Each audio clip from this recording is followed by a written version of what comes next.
भाई छोड़या बंधु छोड़या छोड़ा जग सोई।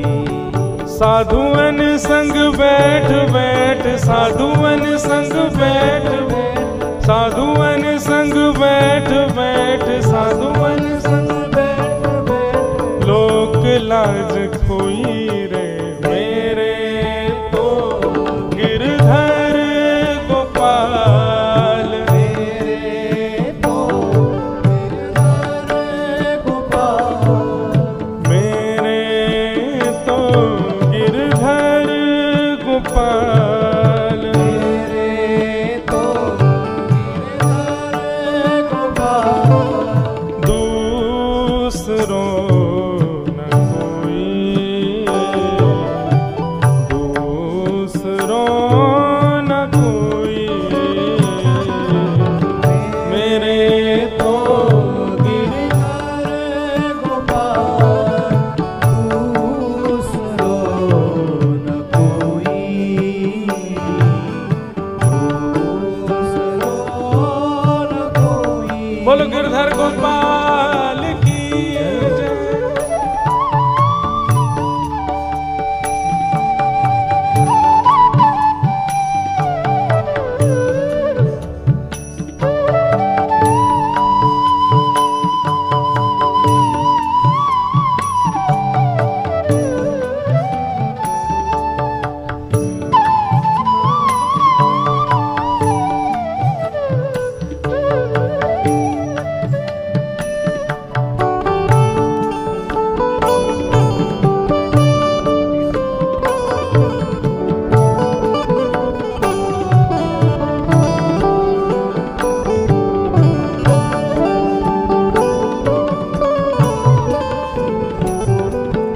असुवन जल सींच सींच प्रेम बेल बोई। असुवन जल सींच सींच प्रेम बेल बोई। असुवन जल सींच सींच प्रेम बेल बोई। असुवन जल सींच सींच प्रेम बेल बोई।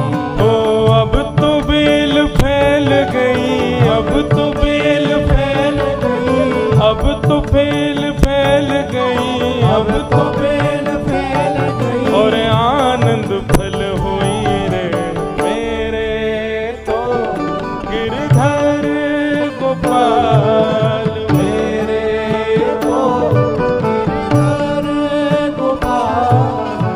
दूसरों न कोई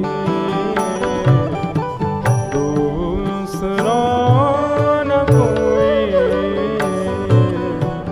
मेरे तो गिरधर गोपाल। दूसरो न कोई दूसरो न कोई। ओ भगत देख राजी हुई जगत देख रोई। भगत देख राजी होई जगत देख रोई।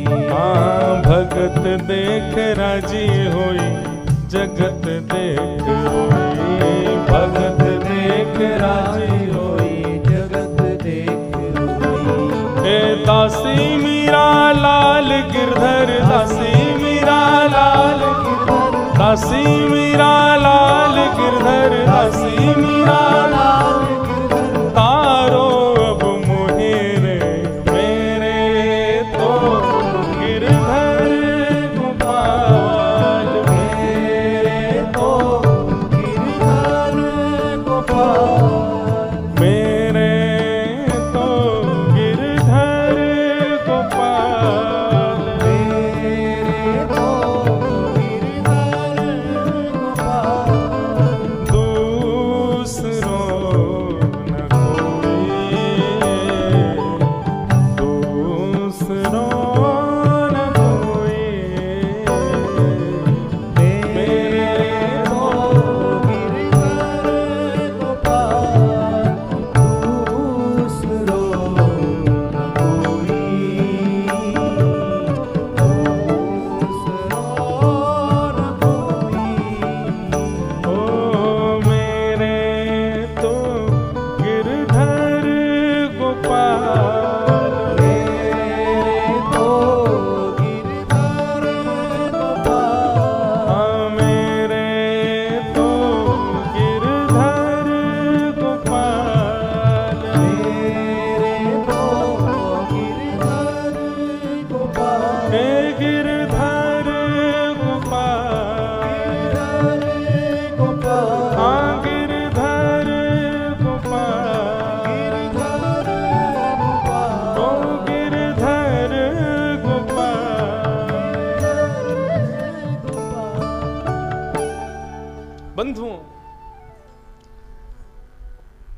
एक पंक्ति में गाता हूं ना कथा में, देता है कन्हाई जिसे प्रेम की दिशा,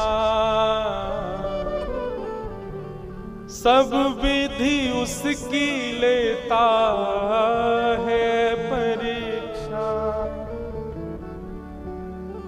जितने मीराबाई के भक्ति में सहायक थे, ठाकुर जी ने सबको धीरे धीरे बुला लिया अपने पास। देखो, सबसे पहले राव दूधा जी, सबसे पहले उनको बुलाया। उसके बाद उनके जीवन में जो 2-3 संत पधारे, जिन जिन की कृपा से मीराबाई के हृदय में भक्ति का उजागर हुआ, 4-4, 5-5 दिन के संग के अंतराल में ऐसा कुछ हुआ कि उन संतों को भी मेड़ता से जाना पड़ा। जैसे तैसे मीराबाई का भाई, बड़ी माँ का बेटा, थोड़ा थोड़ा मीराबाई के संग हो रहा था, तो फिर मीराबाई का ब्याह हो गया, बेचारे को वो भी संग नहीं रह पाया। पति, भगवान करे सबको ऐसा मिले जैसा भोजराज प्राप्त हुआ, वो भी चला गया। और फिर आप मीरा चरित्र देखेंगे तो कहीं कहीं ऐसा भाव भी दिखता है कि भोजराज के पिताजी राजा कुंभा भी मीराबाई के थोड़े पक्ष में रहते थे। उनको अच्छा लगता था कि हमारी बींदड़ी, हमारे लाला की पत्नी इतना अच्छा गाती है, श्रृंगार करती, सेवा करती है। वो भी थोड़े पक्ष में थे मीराबाई के, वो भी चले गए। अब मीराबाई केवल और केवल अपने विपक्षियों के बीच में रह गई हैं। मानो ठाकुर जी प्रत्यक्ष परीक्षाएं प्रकट कर रहे हैं मीराबाई के लिए। बोले अब करो भक्ति। मैं कथा में कहा करता हूं बंधुओं, धार जिस तरफ है उस तरफ तो जिसको नहीं चलानी आती होगी वो भी नाव चला देगा, क्योंकि धार में तो नाव चली जाएगी अपने आप। लेकिन विपरीत धार हो और नाव तुमको वहां पहुंचानी है, तब चला के दिखाओ। अनुकूल परिस्थिति में भजन तो कोई भी कर लेगा, भजन करके दिखाओ प्रतिकूलता में।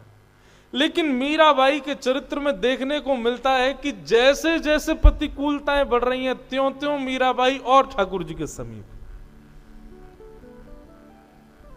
अब तो मीराबाई के साथ में कोई भी नहीं है मीराबाई के पक्ष लेने वाला, और उस स्थिति में मीराबाई अपने ठाकुर जी की सेवा करती है। राजा विक्रमादित्य उसने मीराबाई का बाहर आना जाना बंद करा दिया। बोले जो करना है भीतर रह करके करो, आदि आदि। और साथ में विक्रमादित्य की सहायता करती थी उदाबाई, वो तो पहले से ही खींची हुई थी।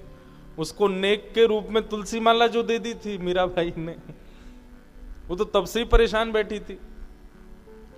और उसको भी समय मिल गया कि अब तो भाई भी नहीं है, पिताजी भी नहीं है, कोई नहीं है, अब मीराबाई को खूब परेशान करेंगे। अच्छा, परेशान करने का कोई उनका भी भाव नहीं था, बेचारों को क्यों दोष दें। पर मीराबाई रोज कुछ उत्सव कर रही हैं, कभी कुछ कर रही हैं, कभी नाच रही हैं, कभी गा रही हैं, कभी लिए तानपुरा बढ़िया सुंदर गीत गा रही हैं, संगीत हो रहा है, ढोल नगाड़े बज रहे हैं। ये भी विचार नहीं करती कि आज दिन कौन सा है। कभी कभी परिवार में किसी किसी पूर्वज की तिथि का उत्सव होता था तो घर में थोड़ा शोक संवेदना घर में सब लोग करते थे। पर मीराबाई तो आज किसी और ही भाव में, वहां ढोल नगाड़े ताशे बज रहे हैं। इन सब भावों से घर के लोग बड़े परेशान।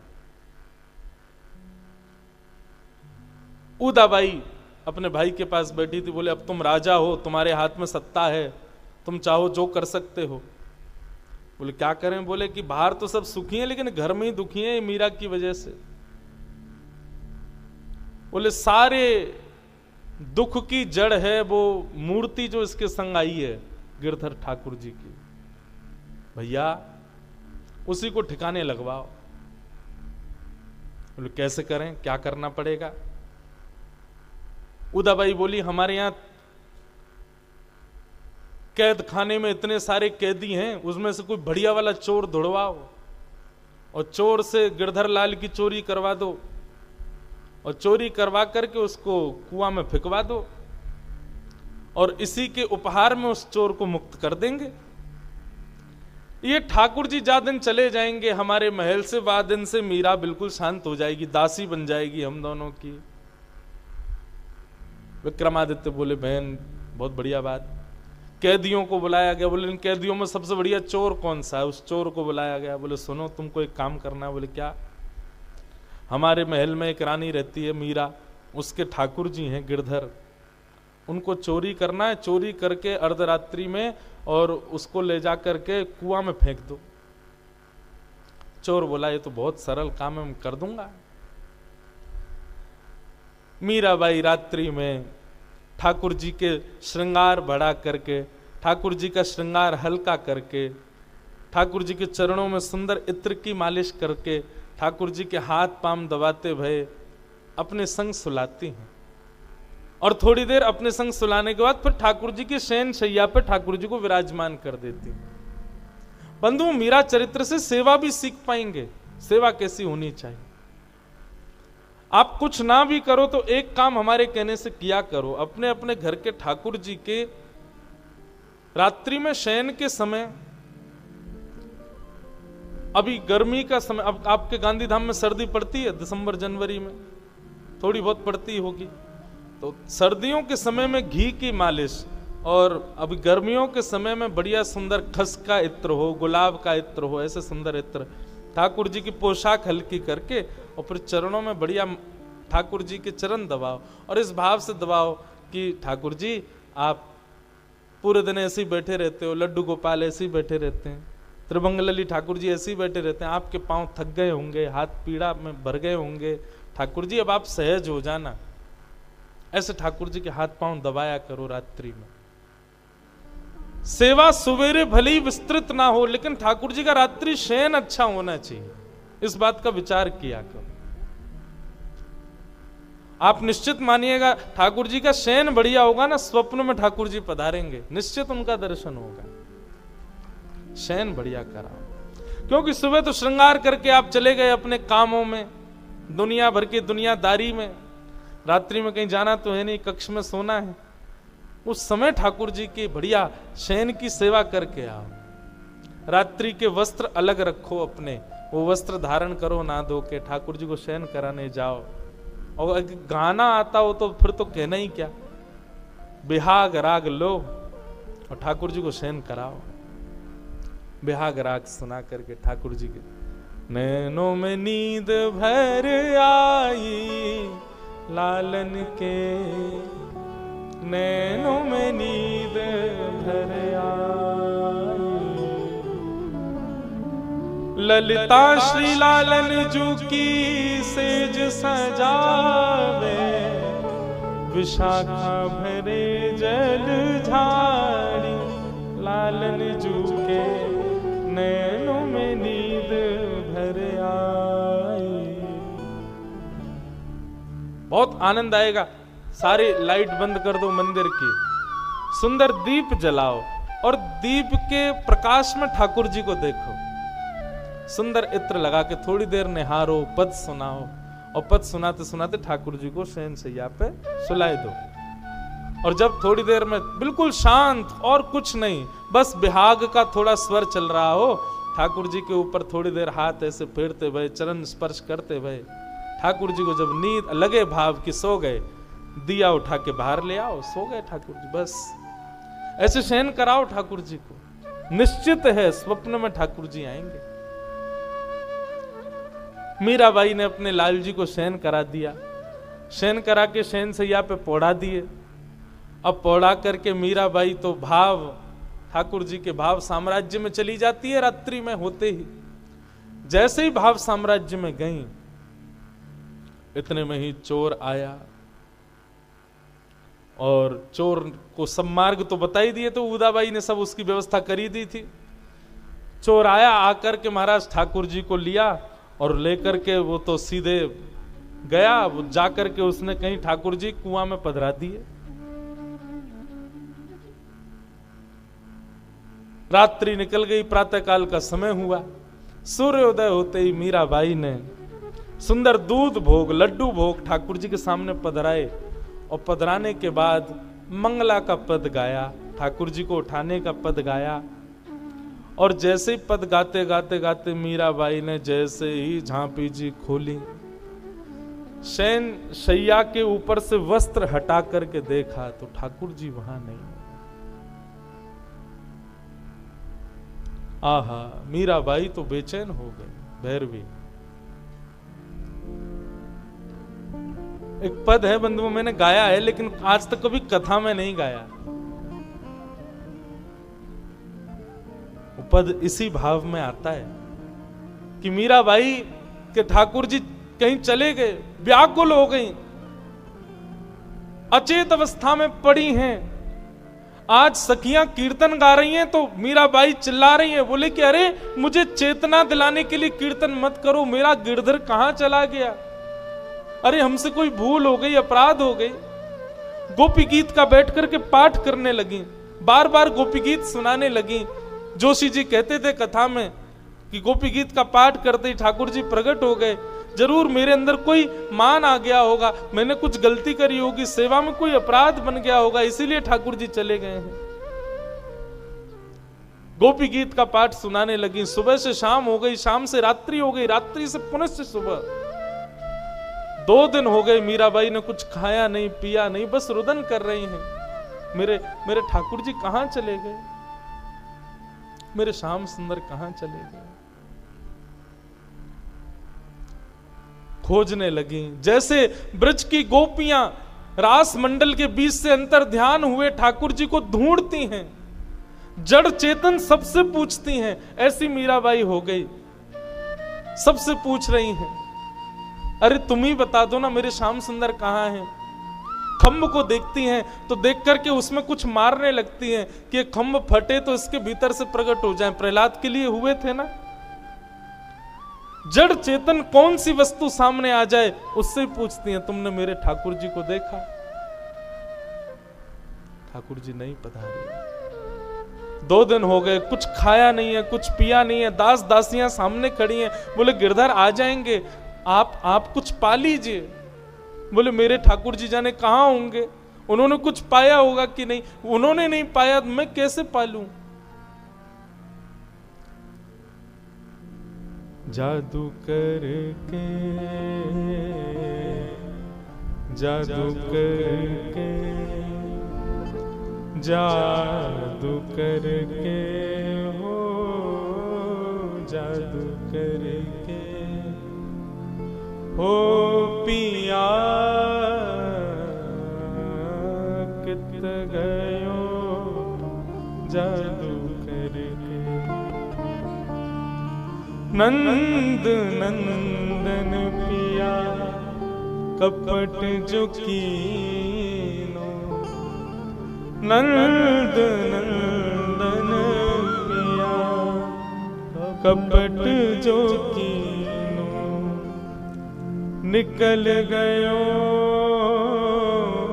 निकल गयो, निकल गयो छल करके, जादू करके, जादू करके, जादू करके हो, जादू करके हो पिया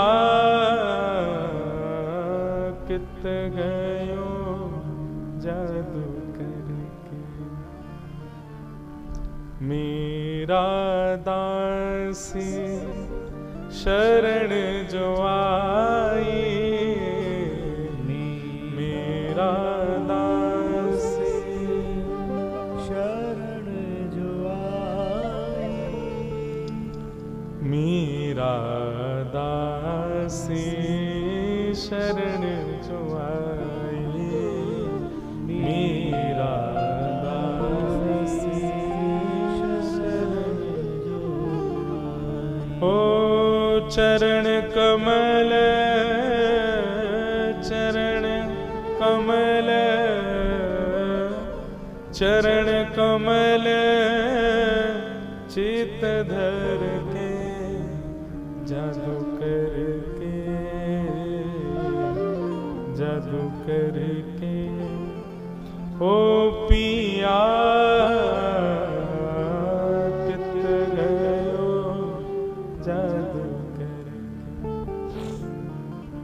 पुकारने लगी मीराबाई। और मीराबाई के स्वर में ही तो आसक्त थे ठाकुर जी, मीराबाई के भाव में ही तो आसक्त थे ठाकुर जी। मीराबाई अचेत अवस्था में बैठ करके गा रही थी। इतने में ही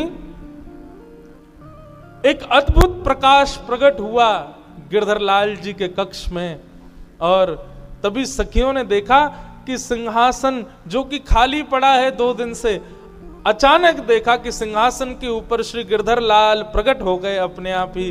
दौड़ करके सब सखियां गई, अरे भाई साहब जल्दी चलो, लाल जी पधार गए, लाल जी पधार गए, लाल जी पधार गए। मीराबाई दौड़ करके आई, जैसे ही देखा सिंहासन के ऊपर ठाकुर जी बैठे हैं।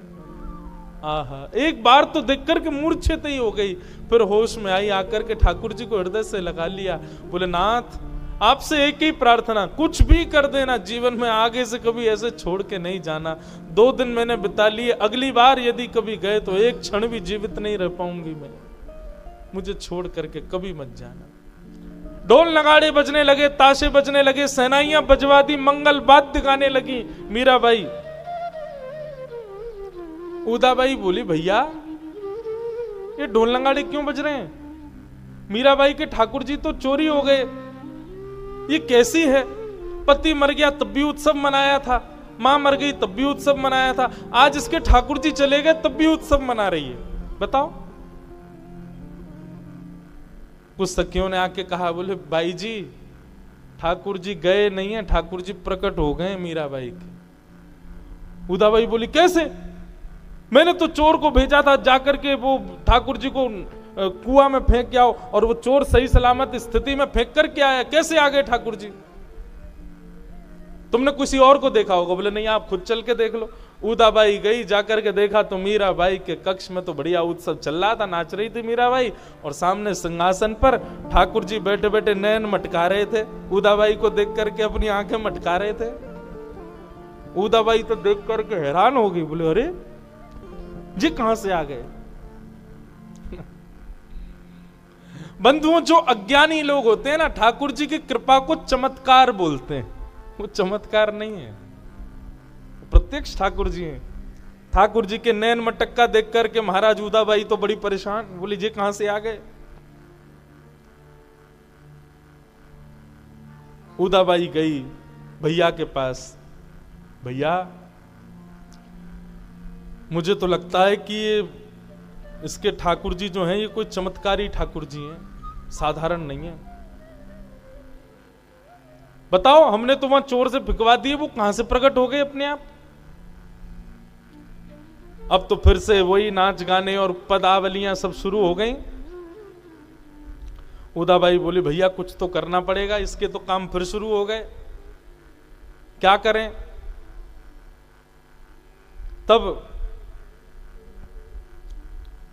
विक्रमादित्य राजा ने एक वैद्य को बुलाया, और वैद्य से बुलाकर के सब मंत्रणा बताई। बोले किसी को मारने के लिए ऐसा उपाय बताओ कि बस उस उपाय से वो व्यक्ति ऐसा मरे कि जीवन में कभी भी उसकी स्मृति भी ना आ पावे, जीवित में स्मृति भी कभी जीवित ना हो, उसका जीवित होना तो बहुत दूर की बात।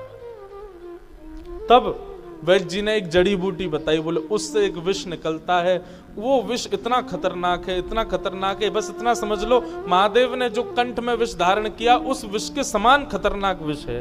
यदि उस विष को कोई सूंघ भी ले तो उसके प्राण निकल जाएंगे, पीना तो बहुत दूर की बात। राजा विक्रमादित्य ने कहा वही लेके आओ, राणा जी लेके आओ। विष लेकर के वैद्य जी आए, वैद्य जी ने विष बना करके राणा जी को दिया। राणा जी ने वो विष मीराबाई के पास जाने वाले एक पंडित जी को दे दिया। बोले सुनो, ये जाकर के मीराबाई को पिला दो।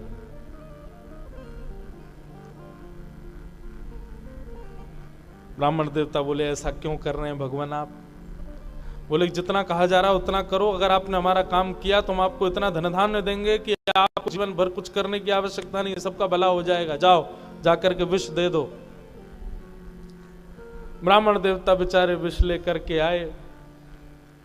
मीराबाई ने पूछा क्या लाए हैं पात्र में? ब्राह्मण देवता ने बताया, बोले कि एक वैष्णव जगन्नाथ जी के अभिषेक का जल लेकर के आया। जगन्नाथ जी का बढ़िया अभिषेक होता है ज्येष्ठ पूर्णिमा के दिन। उस दिन जन्मदिन होता है जगन्नाथ जी का। कितने कलशों से स्नान करते हैं, तो उनके स्नान का जल एक वैष्णव लेके आया। मैंने सोचा तुमको ला करके दे दूं। जैसे ही मीराबाई ने उस पात्र को अपने हाथ में लिया, पात्र के उस भाव को देख करके मीराबाई बोली, ये तो काला काला क्यों लग रहा है?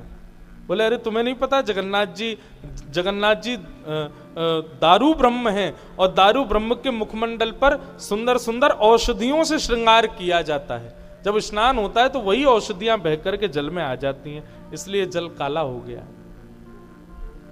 मीराबाई का इतना अटूट विश्वास, आहा मेरे ठाकुर जी का चरणामृत आया है, एक एक अंग का स्पर्श किया होगा इस जल ने, कितना सौभाग्यवंत जल है, इसको मैं धारण कर लूंगी। मीराबाई जैसे ही उसका पान करने लगी, बंधुओं एक जगह कथा ऐसी आती है कि एक सखी को मालूम पड़ गया था कि ये विष भेजा है राजा ने। मीराबाई के पान करने से पहले उस सखी ने आकर के मीराबाई से कहा, भाई साहब इसको मत पान करना। बोले क्यों? बोले कोई चरणामृत कुछ नहीं है, ये कोई ठाकुर जी के स्पर्श का जल नहीं है, ये साक्षात कालकूट विष है। आपने अगर इसकी सुगंधी भी भीतर ले ली, प्राण निकल जाएंगे। भाई साहब इसको मत पियो। मीराबाई बोली, मैं यही समझाना चाहती हूं तुझे, प्रतीक विश्वास से जन्म लेता है। अगर मैं अब ये जान करके कि ये विष है, पहले मैं इसको पीने वाली थी, क्योंकि मेरे मन में ये भाव प्रकट हो चुका था कि ये भगवान का साक्षात चरणामृत है, और चरणामृत मान करके मैं पी रही थी, लेकिन अब ना पीऊं ये मान करके कि ये विष है, तो मेरे पहले का प्रकट हुआ भाव नष्ट हो जाएगा। और यदि मैंने पहले के प्रकट हुए भाव को नष्ट कर दिया तो मेरे आज तक की सारी सेवा नष्ट। क्यों?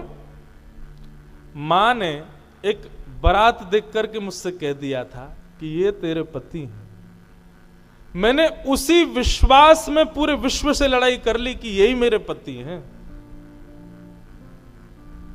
अब चाहे कोई इनको धातु का कहे, कोई इनको पीतल का कहे, कोई इनको किसी और भाव का कहे, मैं और स्वीकार करती नहीं। प्रथम भाव जो मेरे हृदय में आया मैं वही मानती हूं इनको।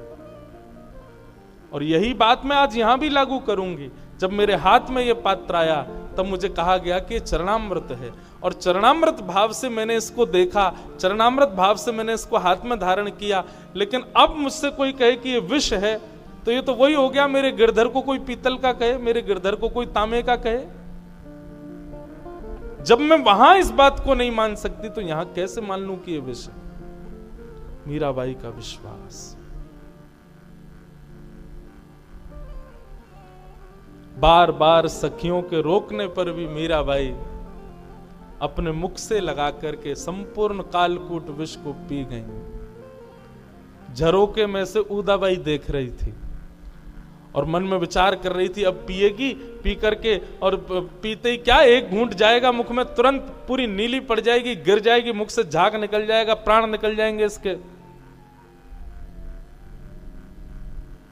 लेकिन मीराबाई ज्यों ज्यों पीती जा रही हैं, हर घूंट में मीराबाई का तेज ऐसे प्रकाशित हो रहा है जैसे मानो किसी मैले हीरे को साफ कर दिया जाए और ऊपर से उस पर प्रकाश सूर्य का डाल दिया जाए तो जैसे वो चमकने लग जाता है। ऐसे मीराबाई ज्यों ज्यों घूंट भीतर ले रही हैं, त्यों त्यों उनके अंदर का प्रकाश बढ़ता जा रहा है, तेज पुंज बढ़ता जा रहा है। संपूर्ण विष पीने के बाद में मीराबाई को इतना आनंद हुआ, इतना आनंद हुआ, इतना आनंद हुआ कि ठाकुर जी के सामने गोल गोल गोल गोल नाचने लगी। घूम घूम करके मीराबाई ने खूब नृत्य किया। मीराबाई जितना नाचे, जितना घूमे, उतने चक्कर उदाबाई को आमे। बोले मर क्यों नहीं रही है, इसको तो विष दे दिया, ये मरती क्यों नहीं है? लेकिन मीराबाई तो नाचे गावे, आनंद करे, खूब प्रेम से ठाकुर जी के सामने नतमस्तक हो जाए। अब तो महाराज धीरे धीरे प्रसिद्धि बढ़ने लगी मीराबाई की।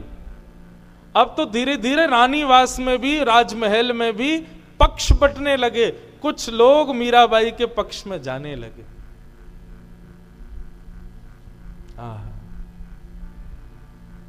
उदाबाई बड़ी परेशान, क्या करें कैसे करें, ये तो मरती नहीं है।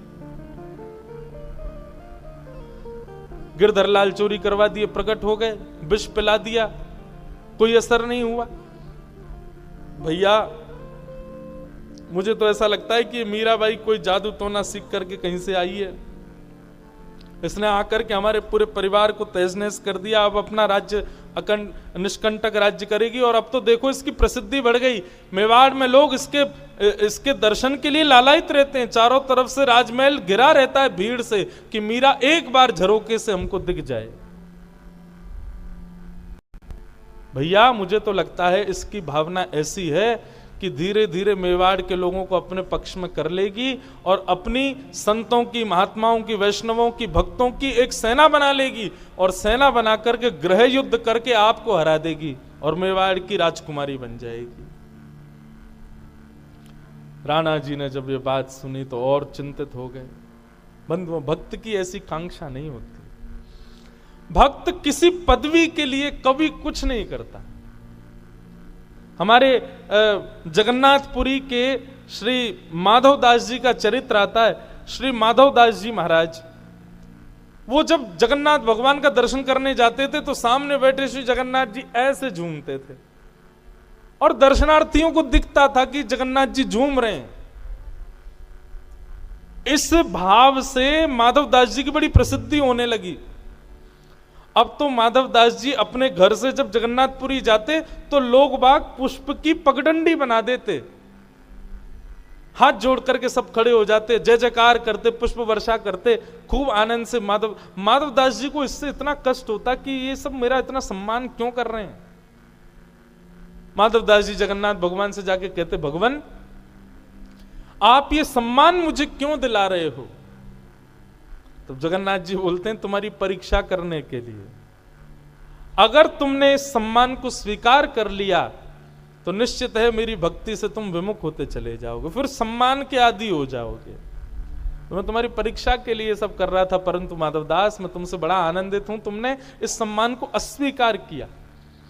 और फिर एक जगह ऐसा भाव आता है कि श्री माधवदास जी महाराज अब छुप छुप करके जगन्नाथ जी दर्शन करने जाते कि भीड़ भाड़ ना देखे उनको, क्योंकि जगन्नाथ मंदिर में माधवदास जी के जय जयकार बोलते और माधवदास जी को इतनी पीड़ा होती, बोले अरे राम राम राम, ये लोग क्या कर रहे हैं, जगन्नाथ जी की जय बोलने की जगह मेरी जय बोल रहे हैं। इतना सम्मान मिल गया माधवदास जी को कि माधवदास जी को लगने लगा कि भगवान मुझसे दूर हो जाएंगे, मेरे अंदर भक्ति खत्म हो जाएगी। ये निश्चित है बंधुओं, आपने यदि आज सम्मान स्वीकार किया तो कल आपके हृदय में अनायासी सम्मान की इच्छा और प्रकट होगी। आज यदि किसी ने आपका बहुमान किया, आपको माला पहना दी, आपकी प्रशंसा कर दी, तो ये इच्छा अब आपकी धीरे धीरे बढ़ेगी कि अब ये और हो। ये नियम है संसार का और यही नियम भक्ति में वाधक बनता है। माधवदास जी को बड़ी चिंता होने लगी, क्या करें, सम्मान को कम कैसे करें। तब माधवदास जी बोले, कोई अपमान क्यों नहीं कर रहा है मेरा जब तक अपमान नहीं होगा तब तक मुझे चैन नहीं पड़ेगा। तो माधवदास जी अपना अपमान कराने के लिए घूम रहे थे जगन्नाथपुरी में, कोई मेरा अपमान करे। तभी माधवदास जी ने देखा कि एक मोहल्ले में एक माताजी डंडा लेकर के बच्चों के पीछे भाग रही थी, गुस्सैल माताजी। माधवदास जी बोले, यही है हमारी यजमान, यही करेगी मेरा अपमान, तभी थोड़ा शांति मिलेगी हृदय को। माधवदास जी भिक्षा मांगते थे, घर जाकर के किसी के भी यहां पा लेते थे। आज उस माता के घर पहुंच गए। माता जी ने पूछा, कहो कैसे आए? बोले, मैया हमारा नाम माधवदास है, हम संत हैं, किसी के भी घर जाके कहीं भी प्रसाद पा लेते हैं, आज आपका घर सुंदर दिखा तो यहां आ गए। माता जी ने रूखी रोटी, थोड़ी बहुत दाल चावल उनको दे दिए, माधवदास जी ने पा लिया। एक दिन तक तो ये सब बात ठीक रही, लेकिन दूसरे दिन माधवदास जी फिर आ गए। और जैसे माधवदास जी फिर आए, माता जी तो बोली, आपने तो कोई भोजनालय समझ लिया है कि रोज रोज आ जाते हो यहाँ पे? माधवदास जी बोले, कल इतना स्वादिष्ट भोजन लगा कि मेरा मन बार बार कहता है कि मैं आपके यहाँ ही पाऊं। तो माताजी बोली स्वादिष्ट भोजन लगा था? बोले हाँ। भीतर गई, थाली तो लगाई, लेकिन सब्जी में किसी में नमक ज्यादा डाल दिया, दाल में नींबू निचोड़ दिया, और एक सब्जी थी उसमें बहुत सारा मिर्च डाल दी। बोले कि आज इसको बढ़िया मजा आएगा, तो कल से आना बंद कर देगा। माधव दास जी ने जैसे ही प्रसाद पाया तो नमक तेज, नींबू लगने लगा, कड़वा हो गया मुंह। दूसरी सब्जी खाई तो मिर्च लगी, महाराज पानी पी पी करके बेहाल हो गए। माता जी बोली कहो कैसा लगा भोजन? माधव दास जी बोले आज तो कल से भी ज्यादा आनंद आया भैया, मैं कल फिर आऊंगा, ऐसा ही बनाना आप। माता जी बोली इस पे तो कोई प्रभाव ही नहीं हो रहा है। अब माधव दास जी तो चाह ही रहे थे कि ऐसा ही कुछ हो। तीसरे दिन माधव दास जी जैसे ही पहुंचे, माता जी का पहले से ही दिमाग खराब किसी बात से था। माधव दास जी पहुंच गए, जय जगन्नाथ मैया भिक्षाम देही, लाओ प्रसाद पवाओ।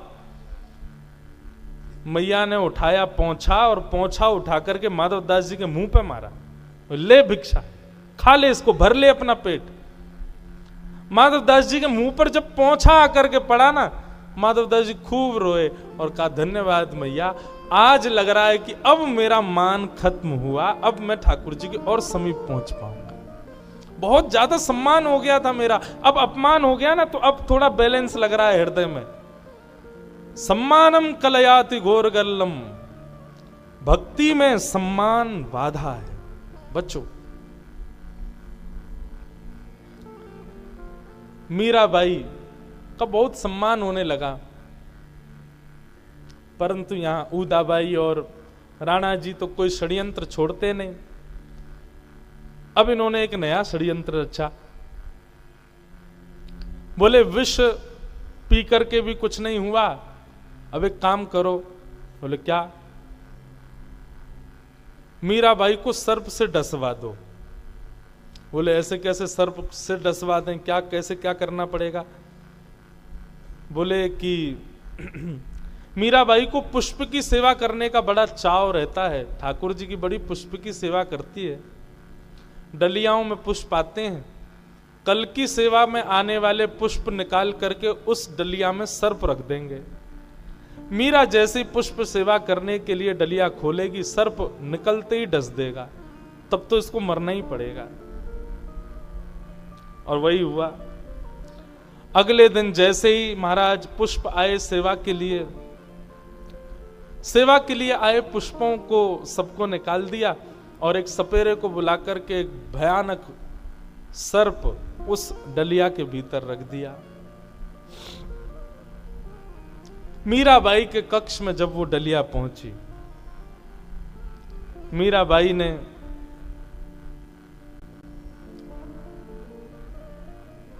नहा धोकर के स्नान आदि करके ठाकुर जी का अभिषेक आदि किया। अभिषेक आदि करने के बाद वस्त्र आदि पहना दिए। बोले कि अरे चलो लाओ पुष्प की डलिया लाओ, ठाकुर जी का श्रृंगार करना है। जैसे पुष्प की डलिया आई, मीराबाई एक भाव से तो पद गा रही थी ठाकुर जी की ओर देखते हुए, और दूसरे भाव से डलिया खोल रही थी। जैसे ही डलिया खोली, उदाबाई अभी भी झरोके से देख रही थी, अब निकलेगा विष और डसेगा। लेकिन जैसे ही डलिया खोली महाराज, डलिया खोलते ही उसमें सर्प तो था नहीं, बढ़िया सुंदर गुलाब के पुष्प की एक माला रखी हुई थी। मीराबाई को तो पता ही नहीं था कि कुछ होना। अच्छा, मीराबाई के पास पुष्प आते थे और फिर वो माला सिद्ध करती थी, परंतु मीराबाई ने आज जैसे ही डलिया खोली तो सिद्ध बनी हुई माला किसी ने बना करके भेजी हो। मीराबाई ने जैसे ही पुष्प उठाने के भाव से हाथ ऊपर किया तो पुष्प तो नहीं, पूरी माला ही हाथ में आ गई। मीराबाई तो बोली अरे आज तो माला बन के आई, कितनी सुंदर माला, ताजी माला, कैसी सुंदर सुशोभनीय माला। और माला लेकर के श्री गिरधर लाल जी के अंग पर धारण करा दी। उदाबाई ने जब ये दृश्य देखा, उसने कहा ये कोई चमत्कार नहीं हो सकता, मैंने अपनी आंखों के आगे सर्प रखवाया था, ये माला कैसे बन गई? चोर चोरी कर लेता है, कुएं में फेंक देता है, ये गिरधरलाल फिर प्रकट हो जाता है।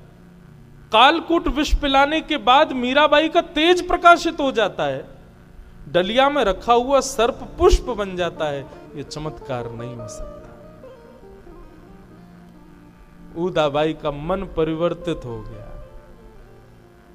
रोते रोते रोते विलकती हुई आई और आकर के सीधे मीराबाई के चरणों में गिर करके नतमस्तक होके क्षमा मांगने लगी। भाभी साहब, मुझे क्षमा कर दो, मैं आपके भाव को, आपके रूप को, आपकी भक्ति को मैं पहचान नहीं पाई। प्रथम दिन से, जिस दिन से आप घर में आई, मैंने हमेशा आपसे विपरीत भाव ही रखा, लेकिन इस शरणागत को स्वीकार करो। मीराबाई बोली, मेरे चरण मत पकड़ो उदाबाई, सामने जो बैठे हैं ना, इनके चरणाश्रित हो जाओ। आप सब लोग मुझसे कहते हैं कि तुझे पीड़ा क्यों नहीं होती, तुझे संकट क्यों नहीं लगता। इनके शरण में आने वाले को सांसारिक विषय भोग और सांसारिक कष्टों का अनुभव होता ही नहीं है। मैं अपनी कथाओं में कहा करता हूं बंधुओं, आधुनिक भाषा में, आज की भाषा में, भक्ति क्या है? भक्ति एनेस्थीसिया का इंजेक्शन है। एक बार लग जाए उसके बाद सुन्न हो जाते हैं फिर हम। जैसे ऑपरेशन करने से पहले डॉक्टर इंजेक्शन देता है, उतना एरिया सुन्न हो गया, अब काटो पीटो कुछ करो कोई दिक्कत नहीं, ठीक वैसे ही भक्ति है। एक बार आपने भक्ति का पथ स्वीकार किया, निश्चित है फिर सांसारिक कष्ट, विपत्तियां, आपत्तियां जीवन में आएंगी, लेकिन उनका अनुभव नहीं होगा। वो संकट ज्यादा आपके ऊपर प्रभाव नहीं डालेंगे।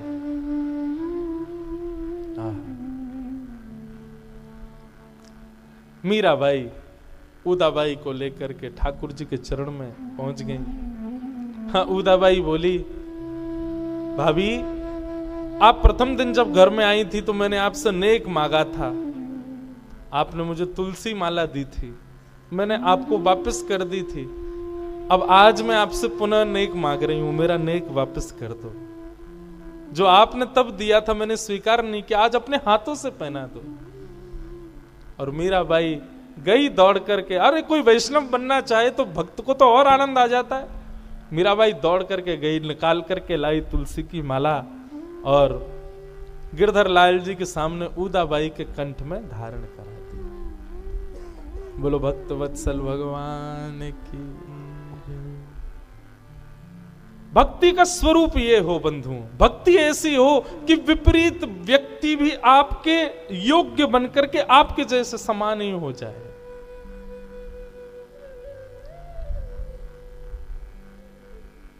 अब तो उदाबाई मीराबाई के संग ही ठाकुर जी की सेवा में रहने लगी। राणा जी के मन में आया कि अब तो बहन भी हमको छोड़ छाड़ के चली गई, सब कुछ मीराबाई ने अपने अनुकूल कर लिया। अब राणा जी का बदलना शेष रह गया था। तब राणा जी ने विचार कर ही रहे थे क्या करें, तभी कुछ सैनिकों ने आकर के बताया, बोले कि महाराज ये भाभी सा जो है मीराबाई, ये रात रात भर किसी पर पुरुष से बातें करती हैं। अपने कक्ष में बैठ करके कभी कहती हैं अरे आज तो भले पधारे, पीतांबरी पहन के आए हो। कभी कहती हैं आज आपका इत्र बहुत सुंदर लग रहा है। रात रात भर ऐसी हंसती रहती हैं, बातें करती हैं किसी से बैठ करके। हमको तो कभी कभी पुरुष का स्वर भी सुनाई देता है, हमको लगता है कोई पर पुरुष इनके पास आता है। राणा जी बोले मैं छोड़ूंगा नहीं, इन्होंने तो हमारी नाक सब जगह से कटवा रखी है। एक दिन अर्धरात्रि का समय और श्री राणा जी बिन बताए बिना संकेत के सीधे मीराबाई के कक्ष में पहुंच गए। कक्ष में पहुंच करके चिल्लाने लगे, कौन है, कहां है, बाहर निकालो उसको। तलवार अपनी हाथ में लेकर के बैठ गए, कहां है, निकालो उसको। मीरा